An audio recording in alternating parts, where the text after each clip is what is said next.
What's on your playlist right now? In my class. Go to guilty pleasure food. Ice cream. Ice cream.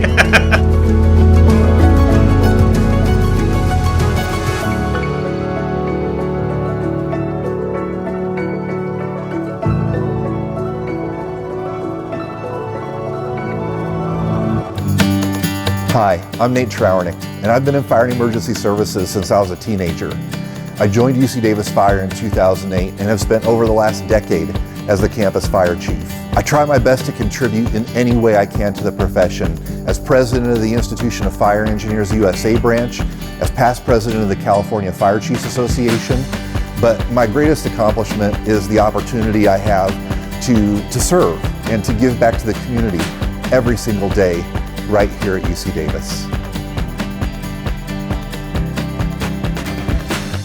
Chief Trauernick, welcome to Face to Face. Glad to have you here. Thanks so much for having me, Chancellor May. It's a real privilege. It's my pleasure. First, Nate, let me thank you and your entire team for all that you've done for our campus, for the city of Davis, for the state of California in the past several years that you've been working. We owe you a debt that we can't repay. I appreciate everything you've done while you've been here at Davis. Thank you. I mean, as I tell people all the time, this position is very special to me. This campus is very special to me, and one of the really great things that our fire department gets to do for this institution is be the goodwill ambassador all across the state and throughout our region. And at a really special time for people when they're having a bad day, when they're having a problem they don't know how to solve. And so I know I speak on behalf of all the men and women of UC Davis Fire that it is absolutely a privilege for us to serve this community and to be those ambassadors for the campus. And you do that goodwill ambassador job so well. Let me just tell you, I hear so many good things all the time. I appreciate that. I'm sure people want to know, what led you to become a firefighter in the beginning? It's all I've ever wanted to do, like my entire life. So my mom, when she was here this last Christmas, brought a little box of things from our house. And in it, the daycare I went to every week did a, what did you like most about the week? What are you looking forward to next?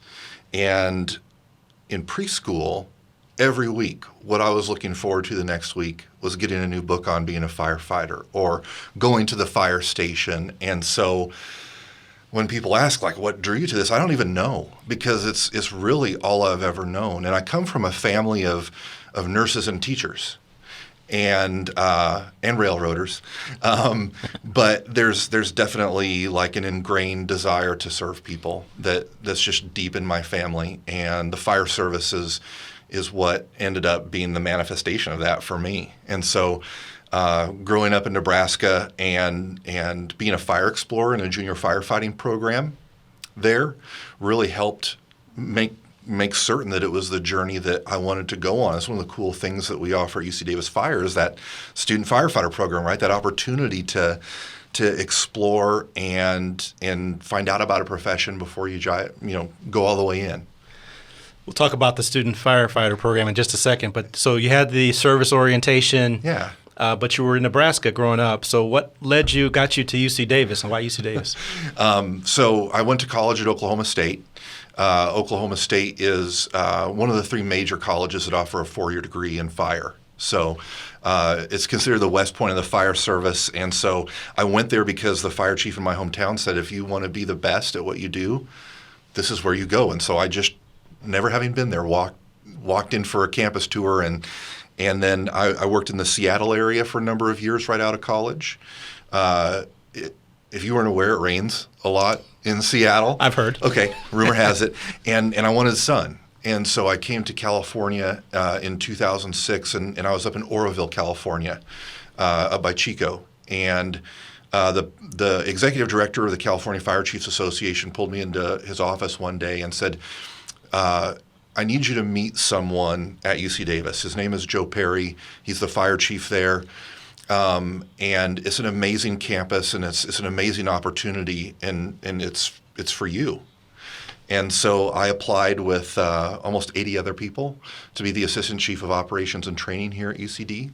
And through that selection process, was chosen. And UC Davis is one of those places that is unexpected. So you come here with something in mind that it's going to be, and you arrive and you find the people and the place, and it gets under your skin. And a place that I wasn't sure if I was going to spend a long time at, being honest, it's my home.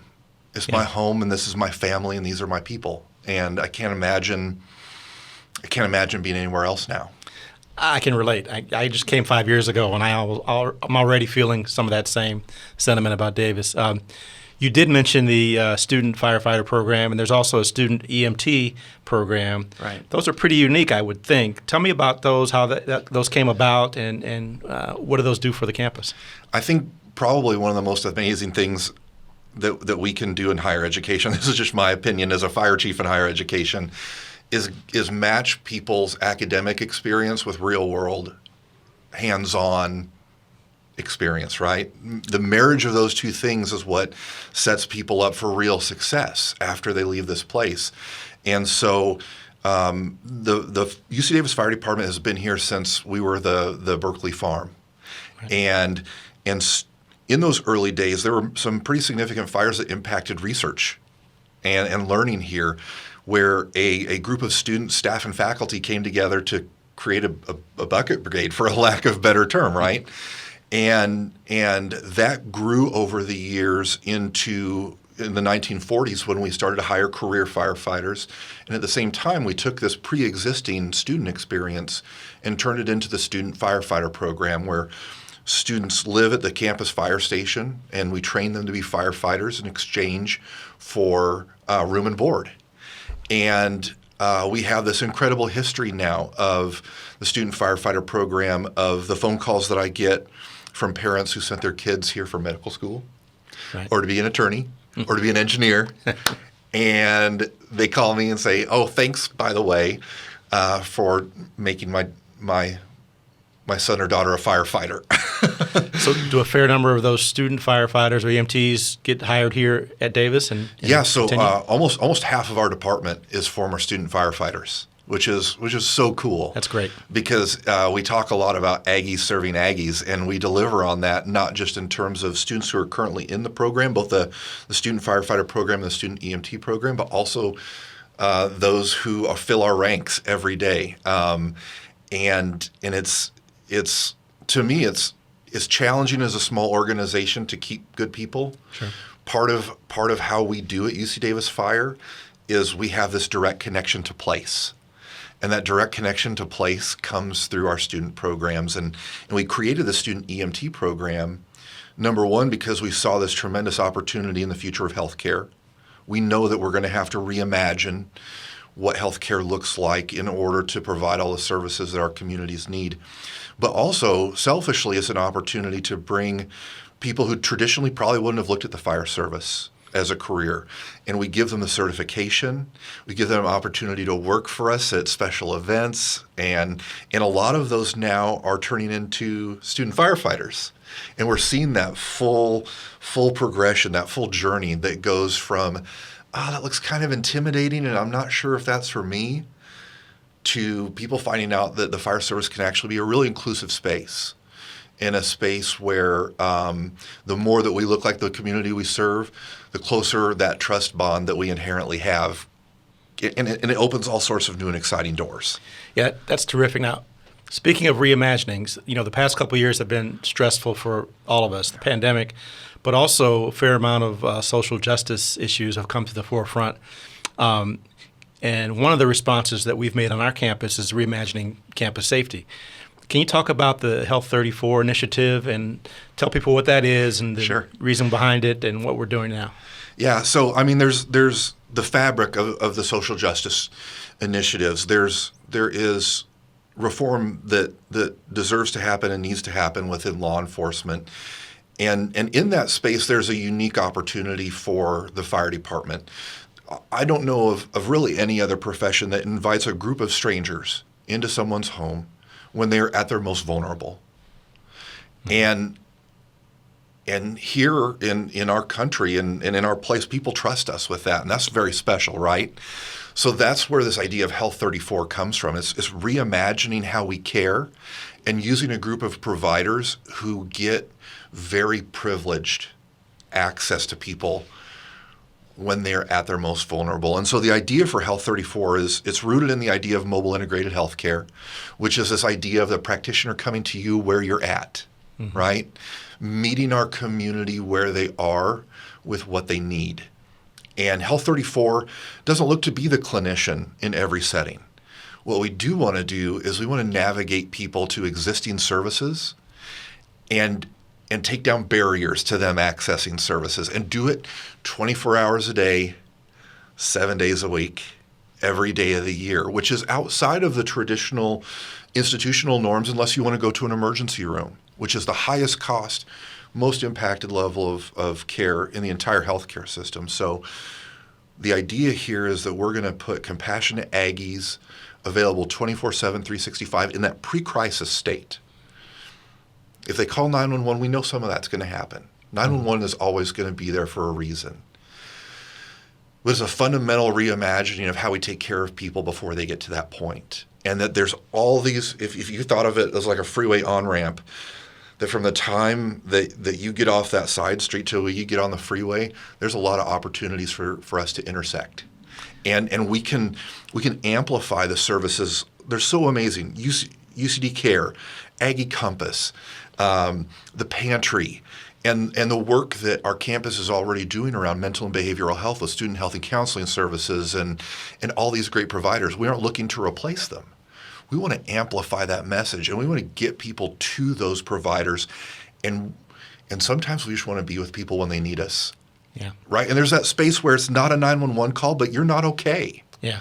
And we can exist, and that's how we're going to be different. And that's how we're going to provide something that to me is really meaningful with Health 34 is sometimes you just need somebody to be there and tell you it's going to be okay. That's right. And we can do that. And once again, this is so unique and so innovative. Once again, UC Davis is in a leadership role, right, in coming up with this. And just so people know, 34 is the station number for our fire station, right? Exactly. So we have a county-wide numbering system, so everything at our station is 34. And health, I mean, it really does look to reimagine, even in our industry, what it means to take care. So this idea that we're addressing health and well-being and before the crisis, to me, is really novel and exciting. I'm excited as well, and I'm proud of you and whoever else came up with this idea. So with all the unique stuff going on at Station 34 and UC Davis, what is the funnest part of your job? The best part of my job is students, like night and day. Every year we get a new group of students who become part of our programs. And so I know a lot of firefighters who kind of get tired of the same old, and we don't get that opportunity. Yeah. Every year we're welcoming new students in, and it engages us with them to teach them the craft. They bring that enthusiasm to us, and if you're like me and you're a lifelong learner and you love education, like you can't not be excited by working at a place like this and that just continuous energy that comes from people who are starting their life journey, who are starting the path towards their profession, and it's infectious. And that's the students are the best part of what we do. You and I agree. That's the funnest part of my job, too, with all due respect to our faculty and staff friends. Of course. Now I want to transition to a part of the show that we call Hot Seat. And Hot Seat is where I ask you some rapid-fire questions, and you give me a short answer, one word or one sentence answer. Sound good? I'll do my very best. All right, let's go. Best movie about firefighters ever made? None. If you're going to force me to pick one, it's going to be Backdraft. I thought you would say that. I would say Backdraft. All right. So I've heard that firefighters are good cooks. What's your specialty in the kitchen? Oh, my specialty absolutely is layered enchiladas all day, every day. Yeah, okay. An entire pan. I'm going to have to get some of those. Yeah, welcome to it. I'm guessing that you've been everywhere on our campus just about. What's your favorite place to go on the campus to relax? My favorite place to go on campus to relax is actually out on West Campus by B Biology. It's kind of out by the campus airport. It's not super frequently traveled, and it's very peaceful and relaxing. I have not been there. I'm going to try it now that you've said that. Check it out. Yeah. B Biology. B Biology. Right now, what's at the top of your music playlist? Doja Cat. Doja Cat. Okay. My daughter is 13, and we're actually just got announced that The Weeknd and Doja are going on tour together, and we're gonna go.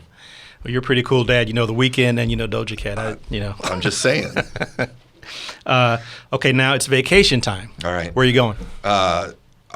Somewhere away from people, just to unplug and relax. So I love the beach. Take me someplace sunny with sand. Same here. Yeah. Yeah, my favorite places. Now I'm going to turn the tables. It's your turn. You can ask me a question, or ask me anything. I will ask you anything. So one of the things that I think is so great about the university is reach and its ability to impact society, right? And so one of the things I'm curious to know about you is we've talked about Health 34 today, and we talk about reimagining. I don't want to use the term public safety intentionally because I think we're really reimagining how we care about our community, like fundamentally. Yeah. So from your perspective in higher education, what role does the institution play in reimagining something like how we as people fundamentally care about each other? You know, Nate, I think the university has the fundamental role in almost everything we do of being a leader and developing new techniques, new approaches, new strategies for whatever the objective is. And if it's for caring for people, if it's for safety, we have to be the leader in doing the most state-of-the-art techniques in those endeavors. I think we're doing that at UC Davis. I couldn't be more proud of the work that you're doing, the work that Chief Farrell's doing in police, all the folks involved at UC Davis in keeping the campus community safe and healthy. And it just makes my job easier and gives me a little comfort that we're in a leadership role there. Awesome. I'm glad to provide that comfort. So another question, if I may, is you made a big trip out to the West from the East Coast and from a different role within an academic institution. And you know, prior to my long stint now at UC Davis, having bounced around, I know in your head you imagined what this job was going to be coming into it, the role of chancellor at UC Davis. How does what you imagine coming into it test with the reality of what your tenure has been here? Wow. So I'll just tell people who don't remember my prior role. I was a dean of engineering at Georgia Tech. And a dean is a great job. You're very focused. You sort of understand everything you're supposed to be doing.